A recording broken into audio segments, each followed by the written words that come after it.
Every decision they make can have an effect on our lives. Well, I'm not a crook. We had to push and shove our way through a crowd of several hundred Vietnamese. My fellow Americans, I've said on several occasions that I wouldn't comment about the recent congressional hearings on the Iran-Contra matter. Skies over Baghdad have been illuminated. I did not have sexual relations with that woman. Immediately, there's speculation or cause for concern. This is the World Trade Center that was the center of a terrorist bombing. What difference at this point does it make? Protesters have now broken into the U.S. Capitol. This is Our Lives in Politics on the America Out Loud Network with your host Booker Scott and Lou Basada. The history of America is about courageous men.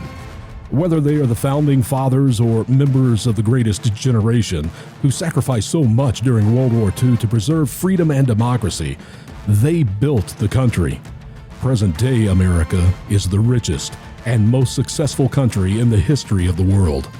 Collectively and individually, the men who built the country represent the benevolent American.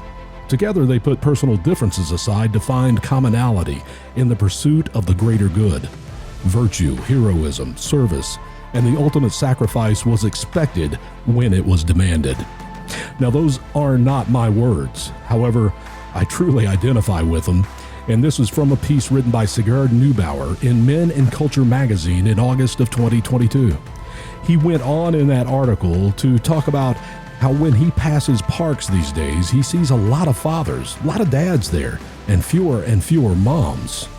Now, don't get me wrong, it's a great thing to see dads and fathers involved in their children's lives at the parks, but it may also be an indication of how society has flipped in gender roles. And it really makes you think about today's American man. Do we have what it takes? My guest on this show is the man who wrote the book, Real Men. Court Kirkland is an author and an editor, and he's worked with the Washington Times, among others, and he's still writing and editing today. And we're going to get into Real Men, and we're also going to get into a bunch of politics here on this hour. My name is Booker Scott. I'm the host of Our Lives in Politics, and my co-host and producer is Lou Posada. Unfortunately, he's unable to be here on this program, and hopefully I can make it through this hour alone with Court's help. As always, thank you for listening, because you are the most important part of the America Out Loud Network. This hour is brought to you by 4patriots.com. Use the promo code OUTLOUD. That's one word, OUTLOUD, at 4patriots.com. So, Court, welcome to Our Lives in Politics, and thanks for joining the conversation. Oh, you're welcome. Thank you very much. I appreciate you having me. Yeah, and let's talk about your book a little bit, Real Men, because you heard the opening there. When it comes down to your book, you took a look at 10 different, I say, great Americans. Yes. Tell everyone really what that book was about and what your hope was for that book, and then who did you write about? Well, the genesis of the book the genesis of the book, it arose out of conversations I was having with some of my colleagues at work about the way that men were to be perceived long ago and what was expected of them, and the way they are perceived now and what's expected of them now. You know, as I was doing, I read a lot of history, and I got this idea as I was reading history, about Crockett and Lee and all these men, some of whom had serious father problems, but the society, their mothers raised them properly, and they became great heroes. And the other part of the book is that men were expected to become men at a very early age. There wasn't any the term adolescence did not exist in the early 19th century or late 17th century. If you were a boy, you basically, when you were 13 or 14, you were going to do one of two things. You're either going to go learn a trade, or you're going to go to college. But in any event, you were expected to be an adult, certainly by the time you were 18 or 19, a fully functioning adult. So that was one angle. The other angle was the feminization of men in popular entertainment, and the obsession among in popular entertainment with a carnal activity. So, and that was kind of the second part. That was kind of the second reason I wrote the book. It was to show that men. Now, of course, this trans business was not going on back when I wrote the book, but now I'd have to, now you'd have to bring that into it too. I was mainly writing about the homosexualization of the American male and the feminization of the American male. Just not acting like men. Now we got men trying to be women, which is a whole different kettle of fish. Yes. So that's how that arose. That's how the book arose. Now I thought, well, let's pick 10 people that I either know something about or would like to know something about, and so I came up with the 10 men in my book. Robert E. Lee is in there. Eddie Rickenbacker is in there. Crockett is in there. Lou Gehrig is in there. Francis Marion is in there. Rocky Versace, while Bill Hickok is in there. So it's a pretty, I have men in the book who range from those who lived in the 18th century and lived in the late 20th century. As I looked at your book and the men that you had in it, you left one out that's one of my favorites, and that's Andrew Jackson. And he's in there. Yeah. Yeah, he is. And you left one out of the names as you were just going through them. Oh, yeah, I forgot, yes. Yeah, and Teddy Roosevelt, I believe, is in there. And I remember as a young boy, I think second or third grade, I did a book report on Lou Gehrig, and he made a huge impression on me, really with the relationship with his mom, as I remember it. But do you see a common thread with these men that you wrote about? Yes. Well, like I said, every one of them was expected to become a man at an early age. Davy Crockett was on his own when he was 12, running up and down the Shenandoah Valley, moving cattle around.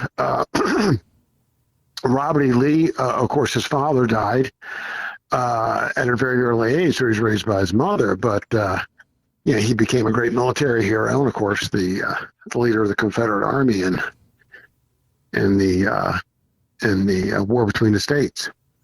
So yeah, they do have a common thread. Some of them had father problems and overcame them. But the one thing that all of them to a man had was physical courage.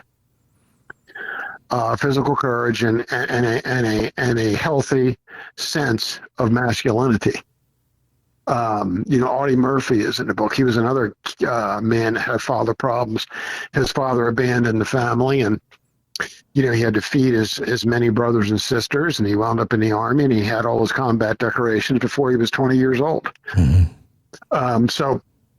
But the one common thread that runs through every one of them, not all of them had father problems, but the one common thread is they all were physically courageous.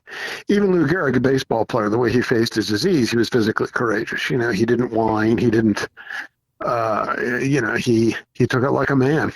And played as long as he possibly could. And you know that from what his wife said about him, what kind of a guy he was. So that's the common thread. And as you look at this country today in society and you see young boys of 12, 13, 14, obviously they don't compare to 150, 100 years ago, 200 years ago. They don't have to. But is there any hope really in this younger generation that they could do what a man did in World War II in 1943? When at 17 or 18 years old, go across to the other side of the world and fight a war. Oh yeah, there are still young men, 17 and 18, going into the Marine Corps. Absolutely, and the Army. They're going in out of high school. They're getting through boot camp. They're going through the crucible. I know some of them personally. So that's absolutely, and I think it's a good thing for them. I think the difference, I think the rise of social media and these electronic devices everybody has in their hands 24/7 is not necessarily a good thing. They're great tools, but kids are getting mesmerized by them, and we're seeing what, I forget, you've probably seen the statistic too. I don't know exactly what it is, but let's just say a significant number of young Americans are unable to serve in the military because they are not physically fit. Mm-hmm. So, you have that. So there are a lot of young Americans. The answer to your question is yes and no. Yes, there are still young men who are going into the military who are still physically fit, who are athletes, who could do the things that men were doing in 1939 or 40. But there is way, way more of them who can't. Right. I think. So yeah, because the military is telling us this. We can't. They have to. They just can't get the quality recruits because these guys are so physically weak. And how much of this is from being sedentary and sitting on phones? How much of it is the ingestion of soy and estrogen products that's stripping them of their masculinity? I don't know. I only know what the military says, which is that these young men are not physically fit. They can't act it. We don't have a lot of 12-year-olds running up and down in the holler anymore like Davy Crockett did. Well, no, and I'm not sure that's a healthy thing. I mean, Davy Crockett certainly did not have a healthy relationship with his father. I mean, his old man beat him to a pulp every day of the week and twice on Sunday. So that was one of the reasons he left home. And when he came back when he was 17, he was bigger than his father, and his father never touched him again. Yeah, I bet. So yeah, I mean, the other thing is that we don't have any expectations for these kids. Be an adolescent until you're 25. Right. Be an adolescent until you're 30. So men, forgetting about the fact that they're physically weak, morally they're weak, and mentally they're weak. They are not capable. They do not have the wherewithal to even consider being married at the age of 22 or 23. Because they're so immature. I mean, they don't have any. There's no pressure on them to grow up, be a man, and start a family. Part of this is part of the reason for this, of course, is the rise of feminism and easy sex. I mean, you're not going to buy the cow when you can get the milk for free. That's right. Yeah. And we also have a society, a popular entertainment that encourages. That says, have fun until you're 30. Don't get married. The other end of that whole question is, why would you get married when you can be stripped of everything with a no-fault divorce and be left penniless at the age of 40? There's a whole lot there's a whole lot of no accountability. Let me make an aside here.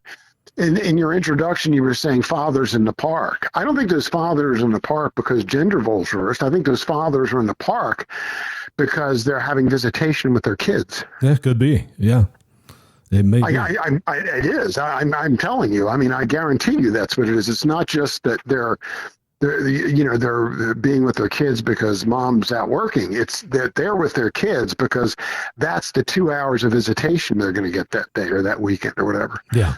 Or as part of their visitation that weekend. And that's a whole nother angle to the crushing of masculinity is and being a responsible adult again is why, as a man, what incentive is there for him to marry a woman who may or may not take his children and leave him penniless when he's 40, and the courts are going to let her do it? Yeah. So do you have any answers? Do you have any answers? Do I have any answers? Yeah. The answers to that particular question is yes. One, the culture has to reject divorce. I mean, we're going to have our Protestant ministers and our Catholic priests start denouncing divorce regularly. That's number one. Number two, the law's got to be changed. Yeah, you can't have no-fault divorce. I mean, you literally. I mean, I'm pretty sure this is true in all 50 states. I mean, California passed the first no-fault divorce law, and I think you probably know who signed it. You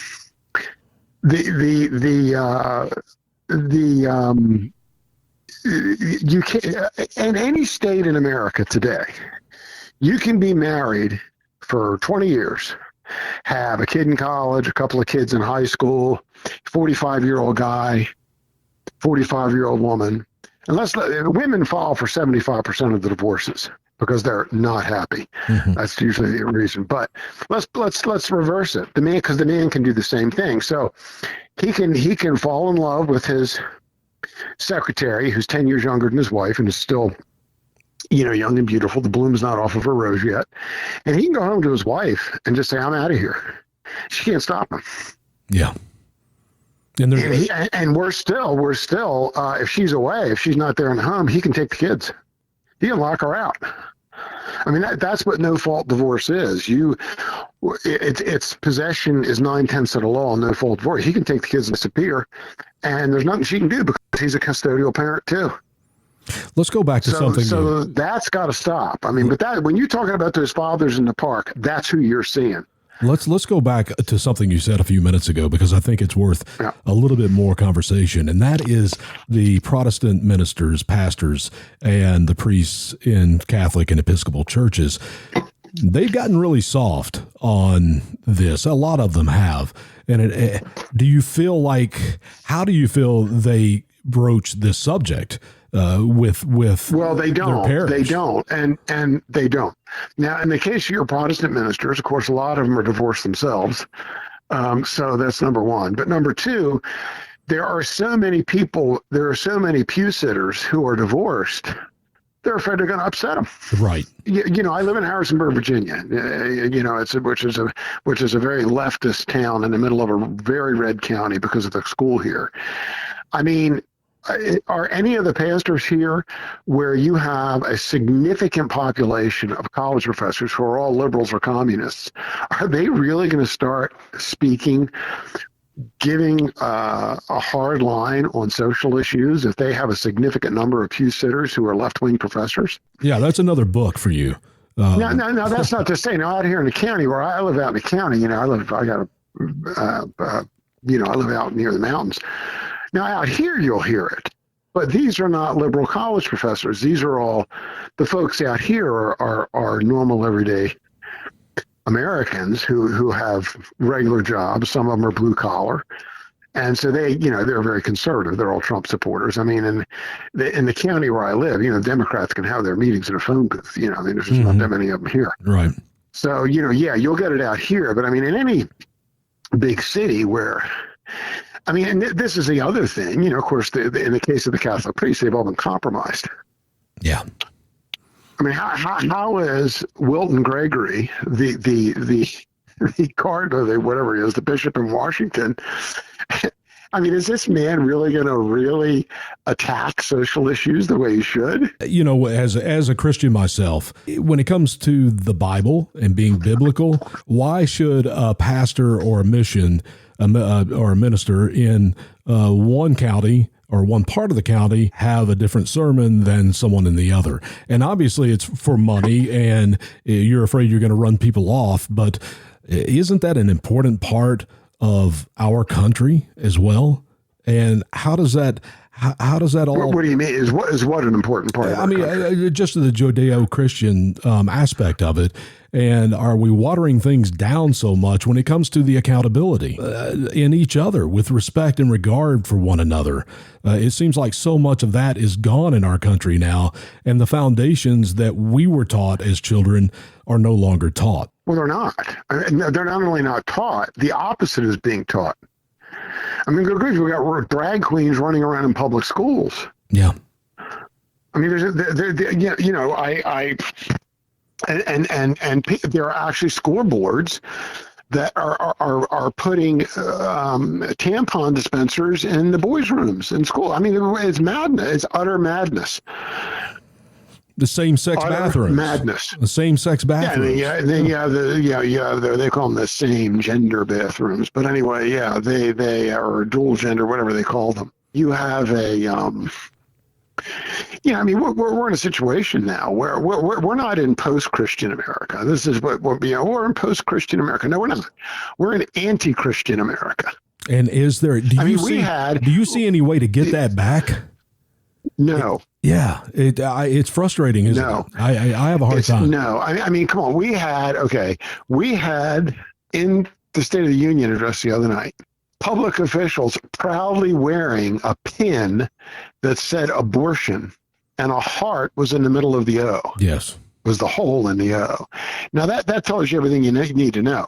I mean, 30 years ago, Clinton was telling us it ought to be safe, legal, and rare. I don't know if you remember that. It was safe, legal, and rare. Not anymore. We have the governor of Virginia who openly advocated infanticide in a radio program. That's all you need to know. And we're not going to vote ourselves out of this. That's the other thing. Voting is not going to fix this problem. So because there's too many people on the other side. Half the country voted for Biden. At least that's what we're told. Yes, correct. All right. So assuming that's true, okay, that half of the country. I don't know if you read my piece at our website.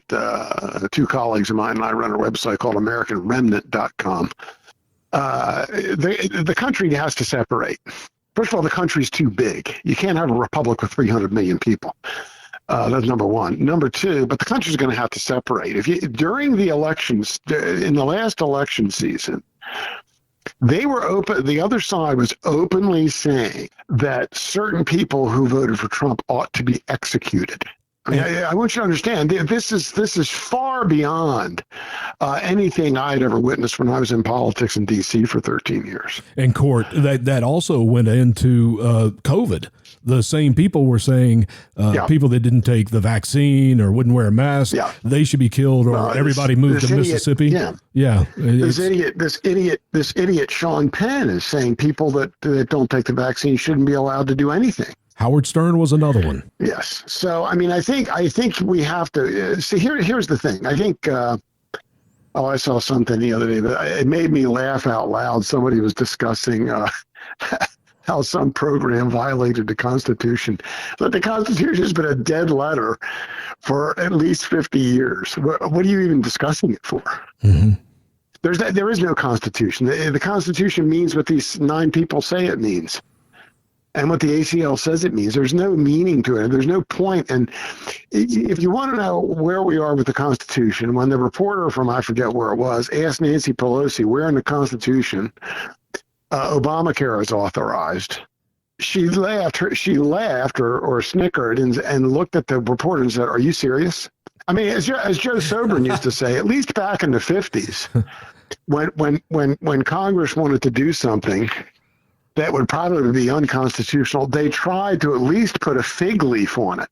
So they called the interstate highway system a defense measure because that would be constitutional. Yeah. But at least then they tried to put a fig leaf, and now they don't even bother. I mean, so there's no point in pretending that we are going to recover from this. You know, we're not going to recover. You mentioned something, and I want to get into more of that here in a few minutes, and into some more political stuff that we're seeing in Washington, D.C. In a few minutes. But before we wrap up this segment of the show, you mentioned a few minutes ago about the heart in the O of the abortion, and that's all you need to know. And it really hurts my heart, and when I think about it. You know, obviously they think of a child in the womb as being a clump of cells, is what they say. So, but what about the women? They call it women's health care. And I know I go to church with women that had to make that decision or chose that 40, 50 years ago when they were a teenager. They've never gotten over it. It's a tough decision. And to put a heart in that abortion like it is something to love, when they're not being empathetic at all to the decision that has to be made by girls and women every day in this country. Well, Scripture tells us there will come a time when they will call evil good and good evil. And here we are. I mean, there's no dealing with these people. Okay, you can't deal. Okay, this is what I try to explain to people when they say, "Oh, we just got to get enough votes." It's not going to happen. What we need to be doing now as conservative Americans is figuring out what we're going to do in the future when it all collapses. How are we going to protect our families? How are we going to live as Christians in this society?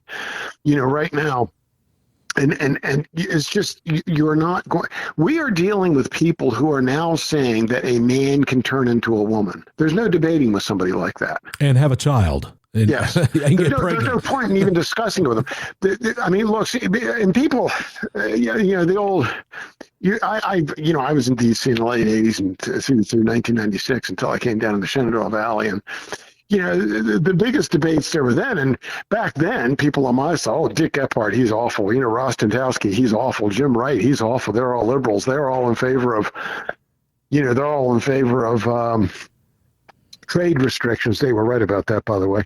They're all in favor of trade restrictions, and they're in favor of bigger government, and they want more Social Security payments, and they want the minimum wage to go up. Gosh, I would long to be able to debate with Dick Gephardt again. Yeah. And argue over the minimum wage, because that's a prudential issue. The minimum wage is a prudential issue. If you think it ought to be $7.50 an hour, and I think it ought to be $8.50 an hour, that's not a moral issue. It's a matter of prudential judgment. That's a different argument than a man having a child. Yes, exactly. This is not the same argument as I want to jam a scissors into a baby's skull as it emerges from a birth canal. Okay, that's why we're not going to get along. And here's the problem. So many women have had abortions, and all those women had parents, cousins, uncles, boyfriends, and the father had all his relatives. So a significant number. So when you're talking about 60 million abortions since 1973, when you're talking about that many abortions, even if you were to say that 30 million of those women had more than one, you still have hundreds of millions of people who have involved in some way with an abortion. Now, with that kind of political weight, you're just not going to ban it through democratic procedure. Yeah. I mean, you might on the state level. Yes, you will in some states where there's a lot of conservative people. You're not going to do it nationally. It's not going to happen. And if it had not been for Trump, Roe v. Wade would still be federal law, or federal, or I should say, an operative Supreme Court ruling. We're going to have to step down for a moment to take a break. And you mentioned a couple of things that I want to get back to on the other side of this. You mentioned separation. We're not going to win through elections. So let's get into that a little bit deeper. But before we do, the Chinese balloon with a spy balloon, you make anything out of that? I didn't follow the balloon caper very closely because I didn't view it as anything really serious. I mean, they shot it down. I mean, I don't know. I mean, I don't think I would have shot that thing down over a populated area. No, but maybe in the Pacific before it went across the country. Yeah. Well, exactly. Well, I mean, I'm not forgetting that. I mean, nobody knew it was here until all of a sudden it popped up in Montana. That's the first time I saw it. Yeah. Well, that's I'm less worried. I'm less worried about that than I am about this report from Seymour Hersh that we were behind the sabotage of the Nord Stream 2 pipeline. Yeah, it's a crazy, crazy world right now. And you have to wonder, could a Chinese spy balloon carry the capability to maybe put us into blackout? National security experts are warning you mean an EMP bomb? I have no idea. Yeah, but it could be possible. I have no idea. I didn't. Yeah. And our national experts are warning that the grid is very vulnerable. And in January, it marked the third time a power station in North Carolina was damaged by gunfire. Authorities are saying the attack raises a new level of threat. Authorities are now checking that grid for the vulnerabilities, and they've identified 9 key substations. Now, if these substations are attacked, power could be knocked out from coast to coast for up to 18 months. That's a blackout lasting not days, but weeks or months. Your life, then they need to do, Yeah, your life would be frozen right at that moment, right when the power fails. Lights all over the country would go out, throwing people into total darkness. That's why having your own portable solar power now is more important than ever. With the Patriot Power Sidekick from 4 Patriots, you get a solar generator that doesn't install in your house. It's quick, easy, portable, it's on the go, and it's even inside or out, wherever you want to take it. And it's really small. It's about the size of a lunchbox, 8 pounds, but it's really powerful. Powerful enough for your medical devices, your phone, even that mini fridge. It comes right now with a free solar panel, free shipping, and this is the best part, practically unheard of, 365-day satisfaction guarantee. The best part, you get 10% off your first purchase right now by typing the word out loud. One word, out loud. Just go to 4patriots.com. Use the code OUTLOUD for 10% off your first purchase of the Patriot Power Sidekick or anything else in the store. That's 4patriots.com, promo code OUTLOUD.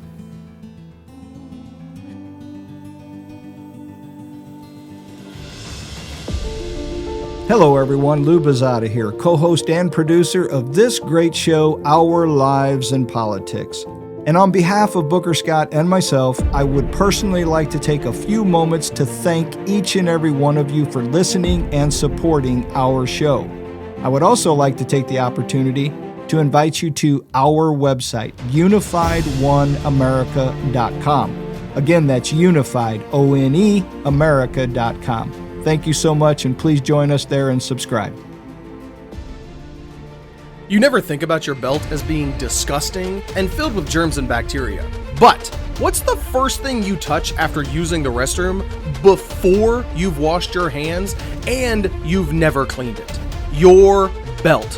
Whether your belt is nylon or leather, both materials absorb moisture and either can't be washed or washing destroys them. You need the Super Belt. The Super Belt is not leather. It's an amazing webbing coated in a special polymer which makes it completely waterproof and antimicrobial. You can wash it, even clean it with bleach. This belt is nearly indestructible and made in America. Go to thesuperbelt.com to learn more about this incredible belt, which will last you the rest of your life. Thesuperbelt.com. Welcome back to Our Lives in Politics on the America Out Loud Network. I'm Booker Scott, along with an editor and an author. And Court, we were talking before the break, and you mentioned a couple of things stuck in my head, and that was we have to separate, and elections won't get us out of that. Let's talk, about that. What is the separation? How are we going to, like I said, okay, let's just, before we get to the separation, again, I want to emphasize is that, we are past a breaking point of this country where the left, and I would include in that, a significant number of, everyday voters, as well as the people who are in control of social media, Hollywood, the entertainment industry, the ruling class, financial access, they hate us. Okay, they want to replace us. Okay, that's why they're letting in a bazillion illegal aliens across this border, every month. So that has to be understood. And when I say these people hate us, go look at their social media during the last election cycle. Again, I wrote about it in a piece for the American Remnant where I discussed this idea. I don't know how the country could separate. All I know is that it's going to have to. And otherwise, because it's going to come to blood, I think. I agree with Peter Brimlow on this. I don't see a way out of this. Again, we are not dealing here with a debate over how many parking meters to put in a municipal parking lot. We are dealing with political enemies who do not believe that, or who do believe that a man can be turned into a woman, and that doctors should be able to do double mastectomies on 15-year-old girls. That is who we are dealing with. You can't live with those people. And apart from a religious conversion, they are not going to change. This is reaching the point where it's openly demonic, by the way. That's a whole nother spiritual aspect of this, is a whole nother aspect of it. But I think there does need to be a separation. I think one of the things that could cause it is if some of these border state governors would start deporting illegal aliens and dare Biden to stop them. Because that's what, this stunt that they pulled about saying, Abbott busing all these illegals to New York, okay, that's fine. Okay, you made your point, but you're still leaving them in the country. Yeah, further in the country. They've got to be removed. Yeah, they're further in. Yeah. So I thought it was very funny that New York, which is a sanctuary state, has started busing them to Canada. Right. Trudeau can have them. I saw that. But my point is this: is that until a governor on the border down there just simply says enough, a wall's going up, and they are going to be sent back to Mexico, and any federal authorities that get in our way are going to be mowed down. I don't see any governor in any of those states being strong enough to do that. well, then you're going to lose your state. Yeah, and the country. That's it. I mean, you're and we're going to lose the country. That's the problem. And Biden is. Remember something. This, when I hear people call this the border situation a crisis or Biden's a failure, and I don't know, you've seen how much of my tweets on this. Biden's a failure. No, he's not. Biden is not failing. He is succeeding. Mm-hmm. He is purposely aiding and abetting illegal immigration. It's all by design. His Homeland Security Secretary is a Cuban subversive who is an immigrant himself, who, first of all, shouldn't even be in a doggone country, much less running our Homeland Security Department. And I don't care how many times you said the Pledge of Allegiance. He shouldn't be in the country. Neither should Omar. Okay. So the point is that we have a president who is actively aiding and abetting illegal immigration. That's a federal felony. You bring up Ilhan Omar, and this was something that I wanted to transition with you to, and that is the committee's assignments where Swalwell, Schiff, and of course Omar, they were all kicked off their committees. And the meltdown was glorious to see the squad melt down on the floor of the House of Representatives. Well, these women, they're irrational. I mean, they're not even dealing with any of those women in the squad. None of them are playing with a full deck. I don't know if you've seen any of the data, but a significant number of leftists in this country self-report mental illness. I think it's more than 50%. And a significant number of those are women. They're globally unhappy people. Yeah. They're not happy. I mean, they're globally unhappy. They hate everybody. They hate their lives. They think they're being put upon, and they're crazy. I mean, AOC is crazy. And Ilhan Omar married her brother. Yeah, we had Omar married her brother. Immigration fraud, student loan fraud. This first of all, there's another. Why is she even in the country? She shouldn't be. Exactly. And she's in Congress. And now why is Rashida Tlaib, I think it's how you say her name, why is Rashida Tlaib in this country? Because her parents are Palestinian immigrants. Why were they permitted to come to the United States of America? To begin with. And you know what? If they don't come, we don't have her as a problem. And, I see these committee assignments also from to expose the hypocrisy. Nancy Pelosi did the same thing with the January 6th committee. She would not allow any Republicans on that committee. The only two that showed up because they begged their way on, they wanted to be on, was Liz Cheney, who ended up getting beat by 50 points in her primary. In her primary, she gets beat. And Adam Kinzinger, who retires because they changed the lines and he has no chance of winning another term in Congress. So those are the only two Republicans that arguably are not conservative Republicans that were allowed on that committee. Jim Jordan was left off. All these people were left off. Now the Republicans have the 118th Congress and they kick Swalwell, Schiff, and Omar off these committees. It's the same thing Nancy Pelosi did. And again, they're having this meltdown. For me, it is the ultimate in hypocrisy. Well, if leftists didn't have double standards, they wouldn't have any standards at all. First of all, I thought McCarthy finally showed some backbone. He's a weak sister, and he will betray us. But he did show some backbone when he defended throwing Swalwell off the committee. So I was saying, you didn't see the briefing that I saw. Yeah. You didn't get the FBI briefing that I got. This guy never should have been on the committee. And for the listeners, he was involved with a red agent. Thank you. I was going to say for the listeners that don't know, right there. Yeah, I mean that ends it. And then Schiff. No.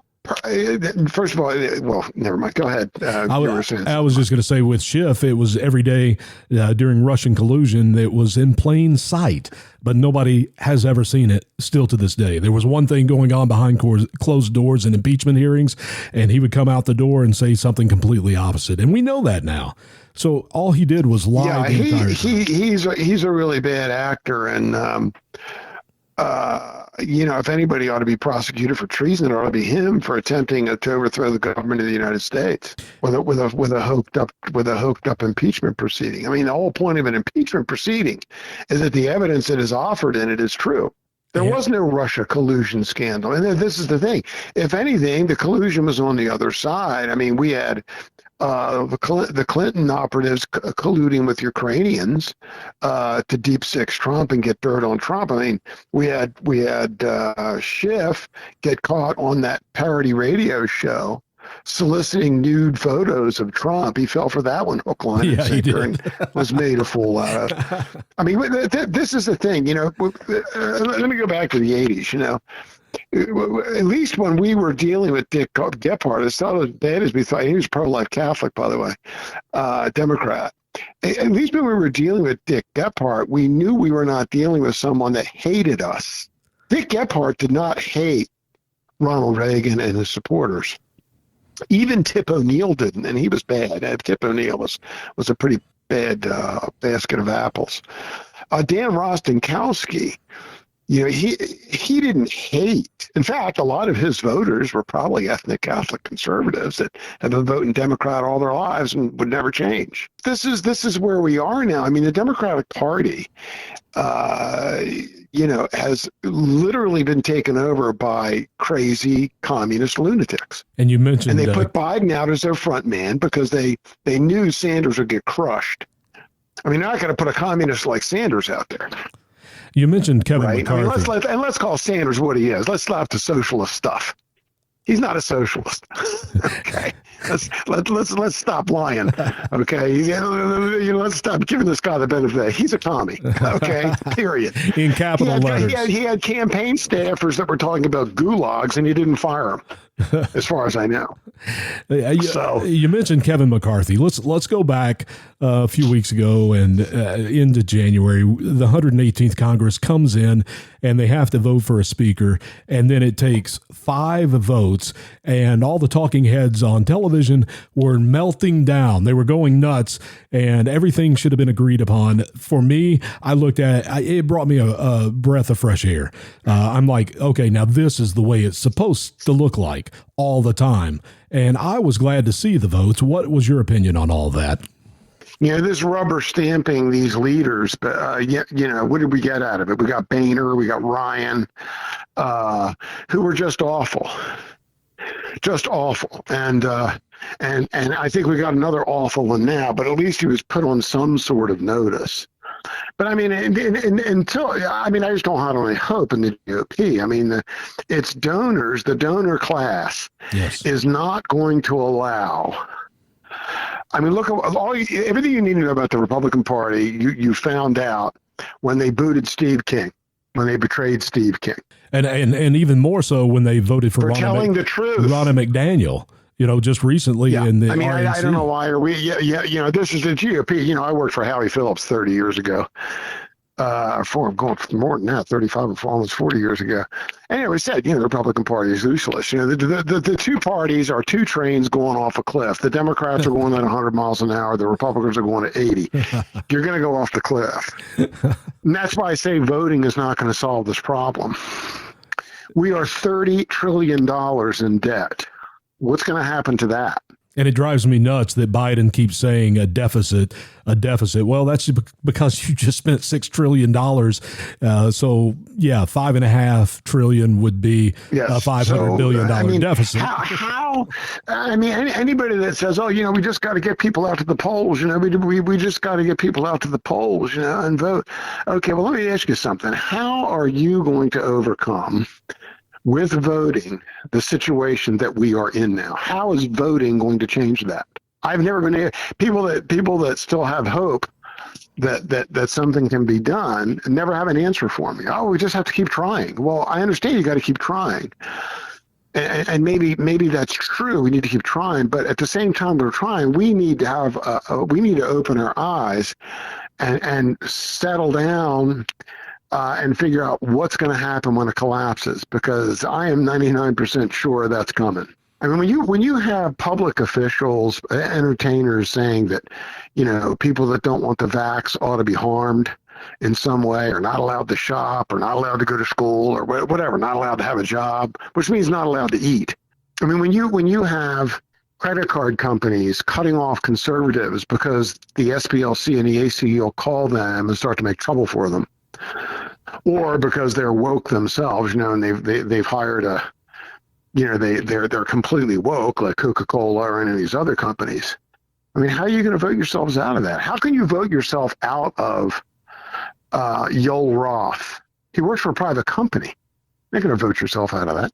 How are you going to vote yourself out of Bill Gates and the other guy, Zuckerberg. Yeah, you can't. No. How are you going to vote yourself out of? Are we going to vote ourselves out of the danger that Klaus Schwab represents to us? Because we've been asleep too long, probably. The culture is liberal, the politics is liberal, everything is liberal, and then as we talked about earlier, even the church, in some cases, is liberal. It's interesting that you bring that up, because one of the things I try to explain to people is that the entire American political debate, and that includes the conservative side of it, takes place on liberal grounds. It takes place in a circle that itself is leftist, that contains leftist assumptions. So you can't win. There are certain assumptions in our political debate that are left-wing assumptions that conservatives defend. You see it all the time from the GOP, which is why I've been kicking them in the tail the last couple of days. I've been doing it. I've been doing it for 2 years. Not that anybody sees my tweets. I don't. Not that I'm not that big of a personality, but hey, by the way, Court, tell everyone where they can follow you on Twitter right now. Since you mentioned it. Yeah, sure. At R Court, C-O-R-T, Kirkwood, Kirkwood, at R Court Kirkwood, my website. I run with two close colleagues. It's called American Remnant. I also write for The New American, www.thenewamerican.com. And but I don't see ourselves voting. We got people that want us to eat bugs. There's another one. You don't have to go any farther than that. They're actually advocating this. We're going to eat bugs. Yeah, I know. And but I've had crickets before. They're not that bad if they're fried right. Most things fried are pretty good. The classified documents. As soon as classified documents were found at Joe Biden's home in his garage at the UPenn Center, which China paid $54 million to, the first thing that popped in my head is the Democrats are done with him. They're ready to move on to Gavin Newsom, obviously, or this wouldn't have happened. What were your thoughts? Possible. Well, that's possible. I hadn't thought about it in those terms. I just thought it was very interesting that, of a sudden, classified documents being all over the place was not a problem. Well, they have been there for years. It wasn't a problem. Yeah, no worries. No worries. It's just, there's no worries. So, but there was a worry for Trump. The reason why I say they were done with Biden and they don't want him to run in 24, and this was their answer to it, was because those documents have been in the garage for years. They've been at UPenn for years. Now, all of a sudden, they're found. It's a little odd to me that the timing it's pretty much transparent that it's time for Gavin Newsom to come into the picture, and I believe that's what they're doing. Yeah. I hadn't thought about Newsom, but you might be right. I mean, I don't know. I don't know if he's too crazy for the Democrats or not. I mean, he's a real radical, that guy. We've just spent an hour about how crazy the Democrats are, so maybe he fits right in.